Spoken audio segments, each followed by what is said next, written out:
आज मैं आपको C1 के बारे में एक बहुत ही शॉर्टली और बेहतरीन तरीके से आपको कुछ बातें बताना चाहूँगा। तो C1 यह एक वुमेन्स रेमेडी है, जिसको हम लोग वुमेन्स रेमेडी इसलिए बोलते हैं कि यह रेमेडी बहुत ही अच्छे से जो वुमेन्स के डिसीज होते हैं बर्थ से लेके तो एंड तक यानी आखिरी तक C1 is the best remedy there. Okay, and this remedy is very wonderful in the gynec problems. Then उसके बाद में हम लोग इसमें C1 में जो एनाटॉमिकल चेंजेस में जो एनाटॉमिकल चेंजेस के जो प्रॉब्लम्स होते हैं जो प्रथम दर्जे के होते हैं और फर्स्ट स्टेज के होते हैं, इसमें समस्त रोगों में लाभदायक होती है C1। और इसका आंशिक प्रभाव भी फिजियोलॉजिकल भी होता है, क्योंकि टिश्यू रेमेडी है तो इसका आंशिक प्रभाव भी फिजियोलॉजिकली है। उसका वर्किंग प्लेस होता है स्त्री, पुरुष,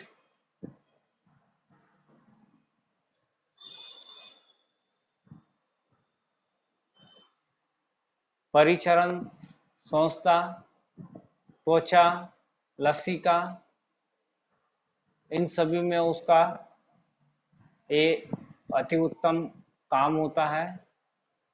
जैसे ladies as a ladies tonic करके हम उस C1 को यूज करते हैं। डिकोरिया में भी बहुत अच्छे रिजल्ट्स आते हैं। इवन जो इनफर्टिलिटी के प्रॉब्लम्स है जिसे हम लोग बांझपन बोलते हैं, उसमें भी बहुत अच्छे से C1 का उपयोग किया जाता है। और एबॉर्शंस के केसेस में जिसमें हैबिचुअल एबॉर्शंस होता है, ऐसे केसेस में भी हमें C1 को सेकेंड डाइल्यूशन में देके या थर्ड डाइल्यूशन में देके हम लोग उस स्थिति को हम रोक सकते हैं। देन प्रसव जब होता है तो उस समय में इन द प्रेगनेंसी तो जो लास्ट मंथ होता है उसके पहले आप C1 अगर स्टार्ट करते हो यानी बिफोर डिलीवरी 1 मंथ्स, तो उसमें नॉर्मल डिलीवरी होने के चांसेस ज़्यादा होते हैं। देन यूटेरस प्रोलैप्स होता है तो उसमें भी आपने C1 को बहुत अच्छे से आप दे सकते हो। मोर नेगेटिव में 6 डाइल्यूशन, उसके बाद आपको सेकेंड डाइल्यूशन में आना है जैसे जैसे रिजल्ट आपको मिलेगा, या फिर 6 डाइल्यूशन में आपको रिजल्ट मिलता है तो 6 में ही कंटिन्यू आप चालू रखने का मेडिसिन को।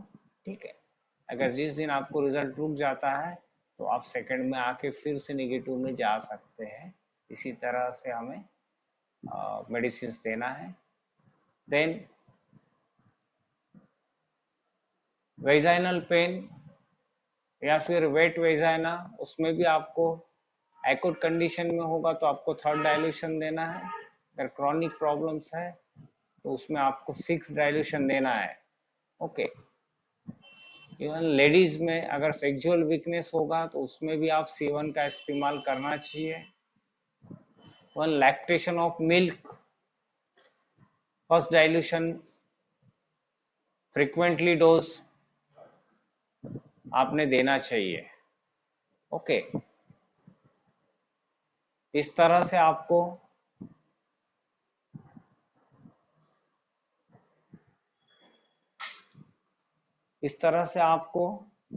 C1 से सभी रोगों में लाभ लेना चाहिए। देन उसके बाद मैलिग्नेंसी अगर होती है तो मैलिग्नेंसी की अगर फर्स्ट स्टेज होती है तो भी आप C1 का इस्तेमाल कर सकते हैं, या C1 का इस्तेमाल आपने करना चाहिए कैंसरस 1। ओके, देन मैलिग्नेंसी में अगर ट्यूमर होता है या बिनाइन है या अस्थायी रूप से है, यानी एक जगह से दूसरी जगह जाता है, होता है, जा रहा है, एक जगह से दूसरी जगह होता है, मल्टीपल होता है, तो ऐसे स्थिति में भी आपने C1 को दे के उसका फायदा लेना चाहिए और वहां पे आपको C1 से रिजल्ट आएगा। देन अगर कोई ट्यूमर या मैलिग्नेंसी एक जगह से दूसरी जगह जाती है तो हम ब्लड और लिम्फ को अशुद्ध मान होता है, इस तरह से हम लोग मानते हैं। ठीक है, मैलिग्नेंट ग्रोथ में पेन में C1 का भी इस्तेमाल किया जाता है। जब मैलिग्नेंट ग्रोथ होता है, अगर वहां पे दर्द है तो आपको C1 का भी इस्तेमाल आपने करना चाहिए। एंड C1 ये मसल्स पेन में भी आपको काम आएगी, और तांत्रिका तंत्र में यानी न्यूरोलॉजिकल पेन अगर होता है, फर्स्ट स्टेज में है, तो उसमें भी आपको C1 का बहुत ही अच्छा काम वहां पे आपको काम होता है, और C1 आपको लाभदायी होती है। तो फॉर एग्जांपल मैं आपको बता देता हूँ कि माइग्रेन होता है जिसमें न्यूरोलॉजिकल पेन होता है, ठीक है, उसमें भी बहुत ही अच्छा काम होता है कि जो वहाँ पे जो माइग्रेन में जो दर्द होता है उसे कम करने में आशातीत लाभ होता है वहाँ पे। और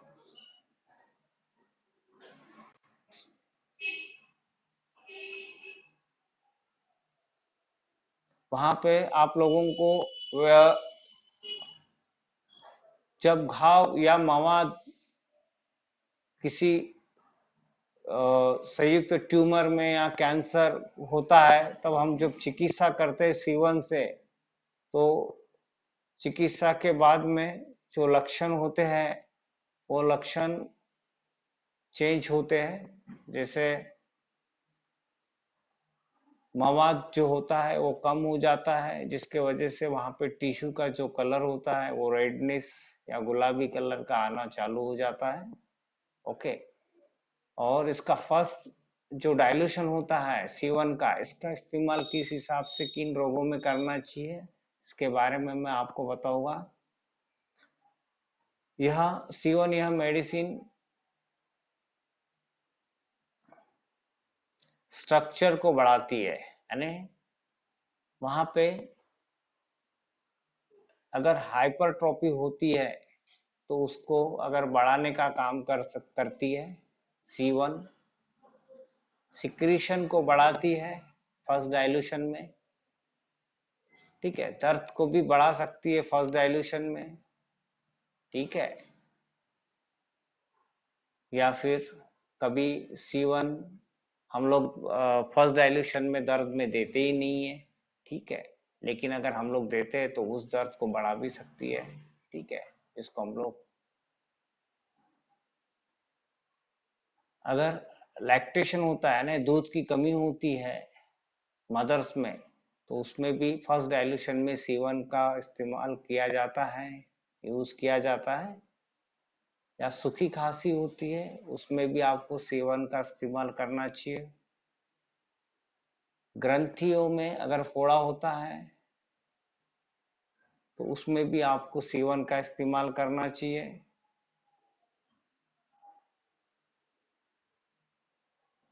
इस तरह से कोई विजातीय तत्व यानी पॉइजनस सब्सटेंसेस हमारे बॉडी में अगर आ जाते हैं तो उसे बाहर फेंकने के लिए भी हम लोग C1 का इस्तेमाल करते हैं फर्स्ट डाइल्यूशन में, जो किसी भी चीज को बाहर निकालने का काम करेगा, ठीक है।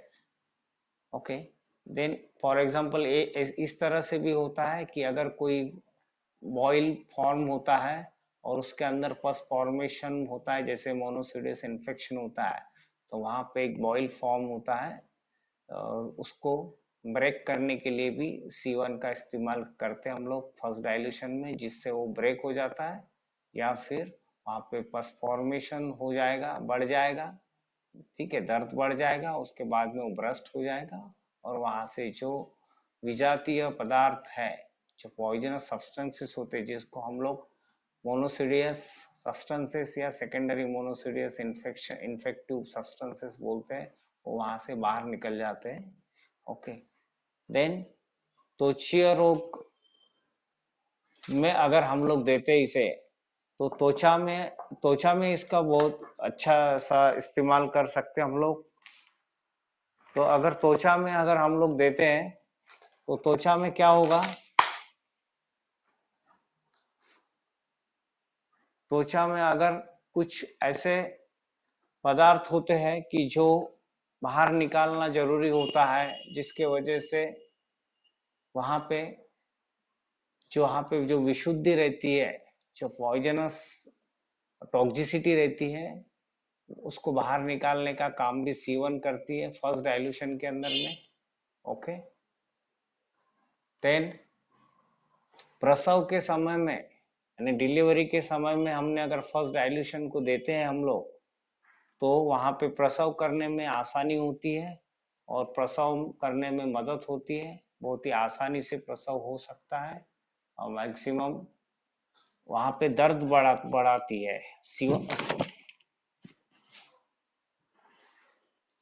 Just a minute.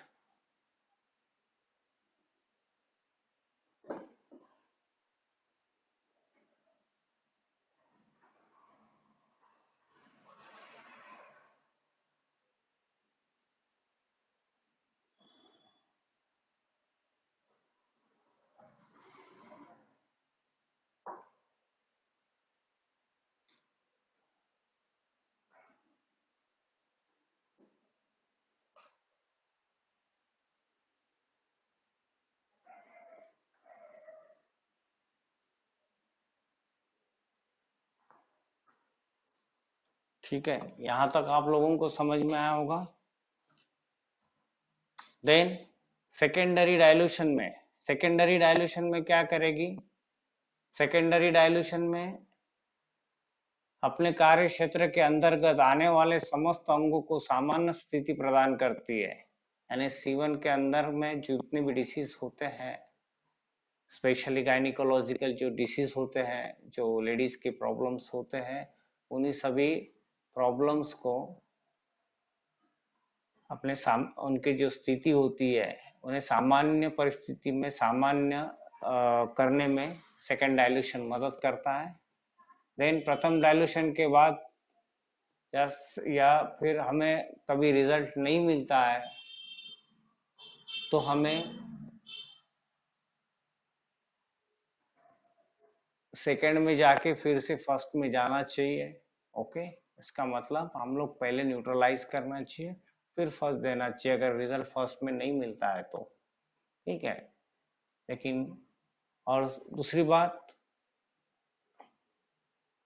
जब हम लोग निगेटिव देते हैं तो थर्ड डाइल्यूशन में देते हैं। अगर थर्ड डाइल्यूशन में भी हमें अगर रिजल्ट नहीं आता है, तो मोर निगेटिव में हमने, यानी जिसे हम लोग हायर पोटेंसी बोलते हैं, उसमें हमने मेडिसिन को देना चाहिए। ओके, देन थर्ड डाइल्यूशन में इसका जो उपयोग होता है, तो C1 के अंतर्गत जितने भी डिसीज आते हैं, तो उनका जो टिश्यू डेवलपमेंट होता है उसको घटाकर सामान्य स्थिति प्रदान करती है C1 थर्ड डाइल्यूशन में। जो भी प्रॉब्लम्स होते हैं एनाटॉमिकली, उसे ठीक करने का काम करती है। इवन टाइफाइड में भी आप उसका C1 का इस्तेमाल कर सकते हैं। इंटेस्टाइनल म्यूकोसा का सिक्रीशन भी आप C1 दे के कम कर सकते हो। लिकोरिया को भी, वहाँ जो वाइट डिस्चार्ज होता है, उसे भी आप कम कर सकते हो थर्ड डाइल्यूशन में। हिस्टीरिया को भी आप C1 दे के आप कम कर सकते हो। एक्सेसिव मेंसेस को आप C1 दे के कम कर सकते हो थर्ड डाइल्यूशन में। सर्दी जुकाम में भी आप C1 का इस्तेमाल करके आप जुकाम को कम कर सकते हो। शरीर पे जो त्वचा पे जो दाने आते हैं उसे भी आप C1 देके थर्ड डाइल्यूशन में कम कर सकते हैं।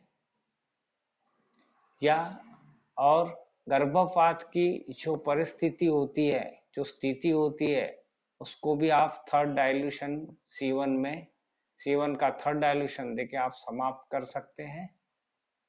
अगर यहाँ तक हमें आशातीत लाभ नहीं मिलता है तो हमें उससे भी ऊपर यानी हायर डाइल्यूशन में जाना चाहिए और उस रोग का पूरी तरह से हमने उसके स्थिति को, उसके कंडीशन को सुधारने की कोशिश करना चाहिए।